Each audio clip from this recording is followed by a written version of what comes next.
day. I always seem to have rotten bananas around, and I thought this would be a good way to using it up. This is a recipe I've tried before. It's really, really moist and really good. So the first thing we need is bananas. So if you've got rotten bananas and you're really not ready to use them to make a cake or anything, you can take them whole and put them in the freezer and then just freeze them like that. And when you go to use them, just unthaw them. So we've got 1.5 cups of mashed bananas here. That was about 3 to 4 bananas for me because mine weren't very big. And then we're going to add 2 teaspoons of lemon juice to that. So we're just going to stir this up and we're going to set it aside while we do all our other ingredients. Banana bread and banana cake is probably one of my favorite things. The next thing we're going to do is we've got 3 cups of flour and we've got 1.5 teaspoons of baking soda, and we're going to put in 1/4 teaspoon of salt. And we're just going to mix that together just with a fork, because we're not going to add it to our cream mixture for a little bit. And we're actually just going to, after this is all mixed together, we're just going to set that aside too. Now the next step, we're going to take our mixing bowl and we're going to put 3/4 cup of softened butter, not margarine, butter, no margarine. And we're going to take 2 1/8 cup of sugar, which is a lot of sugar, and we're going to put it in our mixer and we're going to mix that up until it's really nice and light and fluffy. So now that this is light and fluffy, we're going to add in 3 eggs. We're going to do one at a time. Normally I do not put my eggs one thing at a time. I usually just crack them over there, but for video purposes, I did not want to have shell in there. So just make sure each one is blended in there really well.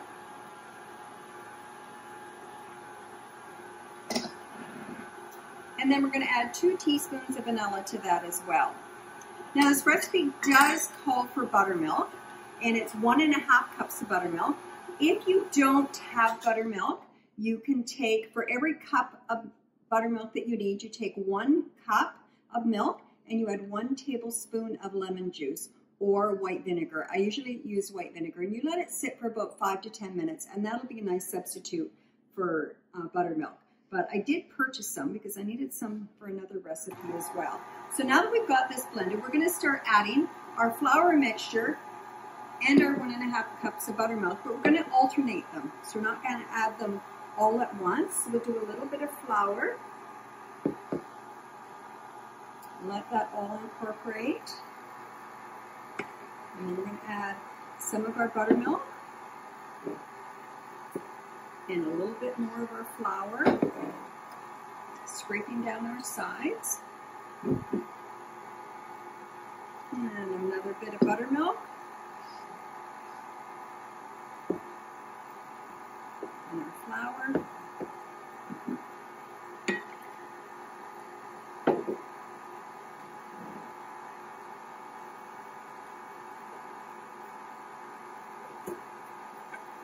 And we'll just let that mix in all together. I remember when my mom had my youngest sister, and my aunt sent down some banana loaf, and I ate that the whole week for lunch. Every day I come home from school and have banana loaf. So banana is one of my favorites. I love banana muffins, banana cake, banana loaf, anything banana. So we've got all of that, and now we're just going to add our banana in there now that we've had sitting. And we'll add all that in. I have a grandson that absolutely loves this cake, so I'm probably going to do a little drop off after for him. Now we did preheat our oven to 275. I know that seems a little bit lower, but that's the way that this recipe, it's a really moist recipe, so we're going to bake it at 275 for an hour. So a lot longer than we normally do, but at a less heat. Okay, so that's all ready to be put into our pan. We'll just scrape it off.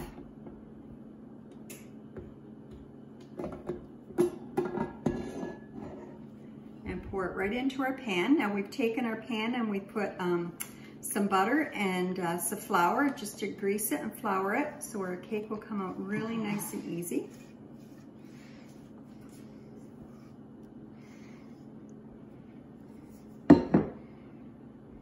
Just smooth out the edges. I like to put a little bit more in the corners so that it doesn't, you don't get a big bubble in the middle. And then we're just gonna stick it in our oven at 275 for an hour. Okay, it's time for our cake to come out. I will tell you, after an hour when I checked it, it wasn't quite ready, and I've poked it a few times. So it actually was in the oven for about an hour and about 6 minutes. So now what we're gonna do with this is we're gonna take it directly and put it into our deep freeze. We're gonna put it in the freezer and leave it there for 45 minutes, and that's gonna make it super moist. Okay, so while your cake was cooling off in the freezer, you're gonna make your icing. I do a cream cheese icing for this one, but if you don't wanna do cream cheese, you don't have it in the house, you can just do a plain vanilla icing. So for the cream cheese icing, you're gonna use half a cup of softened butter, and you're going to add a package of cream cheese that you softened, beat that up. Then you're gonna add a teaspoon of vanilla and 3½ cups of icing sugar. You'll beat that all up till it's nice and soft. Then you will ice your cake, and it looks scrumptious. And get it out. I should have got a cake lifter and I didn't. Let's taste this. I have icing on my finger. I'm a mess here. Oh, it's really good. So I hope you take the time to make one.